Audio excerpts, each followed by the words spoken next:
First of all, I'd like to thank Yvonne and Marco for your responses to the previous video. YouTube is in beta version right now, and I'm locked out, so I can't reply. So, a shout out to you both here in this video. And then what happened this week? Well, stocks are going nowhere as Trump takes another swipe at the Fed. Plus, Amazon had a big week with Prime Day. And the winners and the losers? Let's start out with the losers. Stocks in the red include Yum China, as the fast food operator of KFC and Pizza Hut in China was downgraded to underperform. Skechers is a footwear company missed badly on quarterly profit despite record sales that were slightly above estimates. And GE shares are dropping despite an earnings beat as its power business reported major declines, driving overall earnings down by 30% last quarter.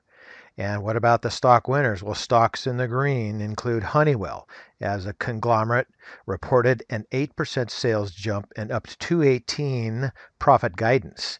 VF Corp, the parent company of clothing brands like Wrangler and North Face, beat on earnings and raised its full year forecast. And Microsoft shares are climbing higher as it beat on profit and revenue and issued an upbeat current forecast for the next quarter, citing its cloud computing business.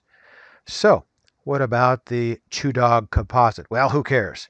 So, what is the S&P 500 doing, and what do we have to look forward to in the market this coming week? Well, let's take a look.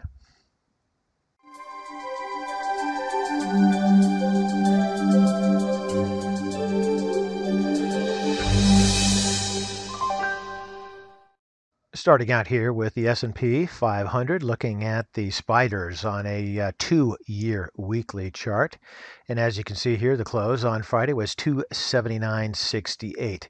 And this point that we reached here earlier this week just barely eclipsed this previous high way back here in early March. So with that done, the next move hopefully will be up here to the previous high set back here in early 2018. So the market, or at least the S&P, looks a little hesitant to move up strongly.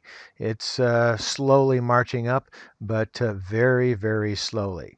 Looking here at the MACD, definitely bottomed here, made our way up through the slow line, and we had a reflection, a move down and then a reflection off, and we're still heading on up, just very, very slowly. So I think we are making progress, but I, like you, probably would like to see things move a bit faster. But that's what we've got. Moving here into the histogram, you see the same thing, a couple of hesitations here, and then of course the downturn hesitation there. So hopefully we are on our way up. Moving here into the price rate of change, looks like the fast line really jumped up here high, and the slow line is taking its time. So it's going to catch up, but it's going to take a while. Here into the RSI, we're just at a moderate 63.56, and it looks like we want to take a little rest here. Maybe it comes back down to the 50 or not quite sure. But looking here at the stochastic says to me that it wants to continue on up.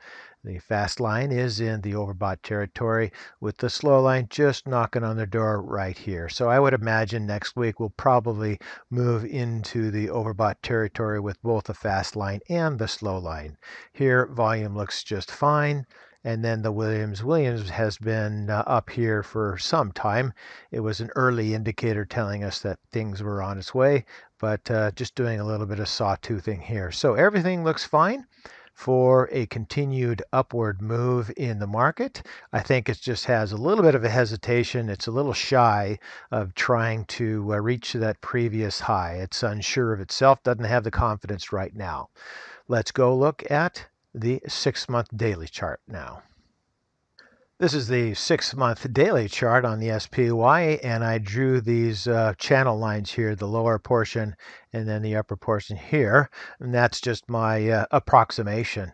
So essentially here in the last couple of days, we're at this point here. The peak was right there. So we didn't quite make it up to the trend line, at least by how I've drawn. Now, we didn't reach the trend line at this point here. So there's nothing that's going to say that this channel or trend is broken yet. We may try heading on up here early next week, or it may head on down and maybe test the lower portion of the trend line here into the subsequent weeks too. I'm not quite sure.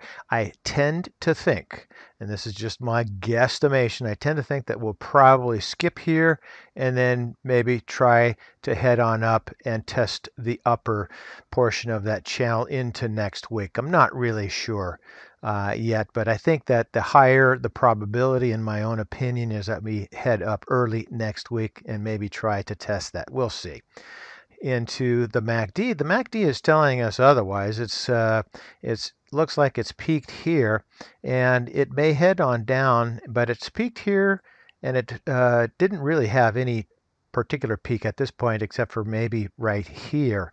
But when they hit these kind of peaks and they're so shallow in the move, in the price move, it's always possible to have a reflection on up. And you can kind of see that here. We came down here and went up and came down here again and went up. So even though the MAC looks like it was more smooth here, you can have the undulations in the price. So there is a strong possibility that we may just have a reflection and head up a little bit. So nothing really convincing one way or the other. It's just in my own mind, there may be the possibility that we do head up early next week. So we'll see. But the MACD doesn't really, the histogram doesn't really show us much else either. The price rate of change, the fast line elevated well above the slow line here. And that's why sometimes you can get these reflections here. This elevation at this point came down to the slow line and reflected back up. And that's how you can get some of this price moving in the actual price chart, even though we're starting to hit the upper portions of these cyclical moves. Here would be another situation here where several times we had some stocks move, the price move up and down. So you can get that volatility. It's nothing unusual and nothing to be concerned about. Relative strength looks like we're dropping a little bit back toward the 50 midline. No big deal again. And the stochastic, the fast line wants to cross through the slow line there, as it had done here, but then it went back up.